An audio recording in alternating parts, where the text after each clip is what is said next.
नमस्कार, आप सभी का बहुत बहुत स्वागत है। आप देख रहे हैं जी न्यूज, आपके साथ हूं मैं लवीना राजा। ये खबरों की शुरुआत करते हैं एक सवाल के साथ। सवाल इस वक्त ये है कि क्या चीन में भी बन रही है ईरान के सुप्रीम लीडर खामेनेई जैसी कोई सीक्रेट फोर्स? क्या है चीन के राष्ट्रपति शी जिनपिंग का अगला प्लान? ये बड़ा सवाल है। ईरान और अमेरिका के बीच जंगी तनातनी के बीच ये बड़ी खबर चीन से सामने आ गई है। चीन के राष्ट्रपति शी जिनपिंग ने मौजूदा पावर बैलेंस और युद्ध के खतरों को देखते हुए सेना में बड़े बदलाव के संकेत दे दिए हैं। अब ऐसे में सवाल ये उठ रहा है कि क्या जिनपिंग भी खलीफा वाला आर्मी मॉडल चीन में अपना रहे हैं? चीन के राष्ट्रपति शी जिनपिंग अपने देश की पुरानी परंपरा के तहत ईरान का समर्थन करते आए। इस नाते वो ईरान के खलीफा यानी सुप्रीम लीडर आयतुल्लाह खामेनेई के मुरीद भी हैं। लेकिन लगता है कि ट्रंप के साथ खलीफा के रंजिश और जंगी तनातनी के बीच खामेनेई की मुस्तैदी के वो और भी कायल हो चुके हैं। बात सिर्फ ईरान के समर्थन में बयान और अमेरिकी राष्ट्रपति डोनाल्ड ट्रंप की धमकियों की आलोचना तक नहीं, बल्कि जिनपिंग तो इससे भी एक कदम आगे बढ़ चुके हैं। जिनपिंग खामेनेई की तरह सीक्रेट सिक्योरिटी गार्ड्स वाला मॉडल अपनाने की दिशा में कदम बढ़ा चुके हैं। खलीफा की सुरक्षा में IGRC, चीन में भी रिपब्लिकन गार्ड्स। पूरी दुनिया में खामेनेई की सिक्योरिटी अभेद मानी जाती है, जिसे संभालती है IGRS यानी ईरानी रेवोल्यूशनरी गार्ड कॉर्प्स।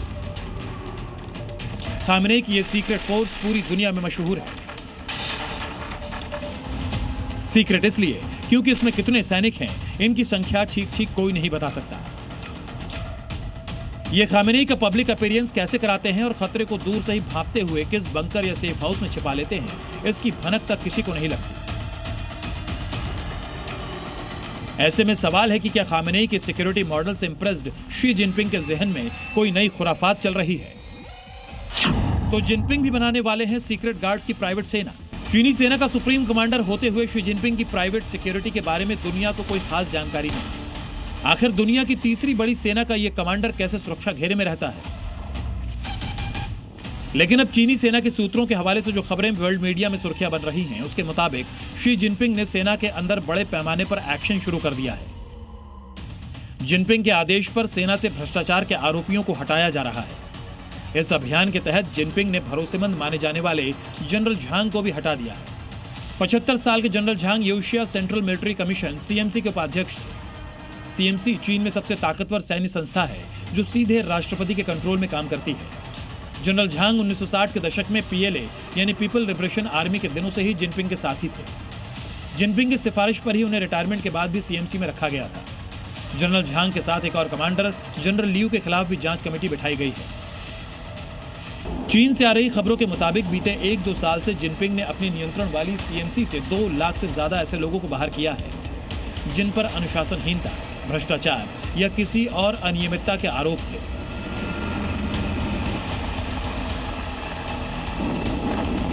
चीनी सेंट्रल मिलिट्री कमीशन में इस बदलाव को बड़े संकेत की तरह देखा जा रहा है।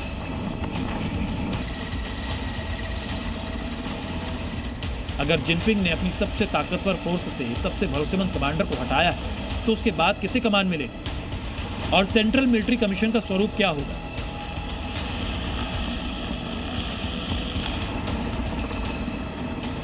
इसी सवाल पर कयास चीन में खामेनेई की तरह रिपब्लिकन गार्ड्स के मॉडल अपनाने की बात हो रही है।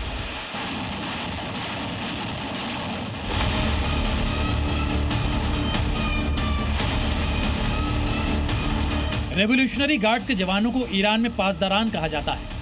फारसी भाषा के शब्द का अर्थ होता है निगरानी और रखवाली करने वाला।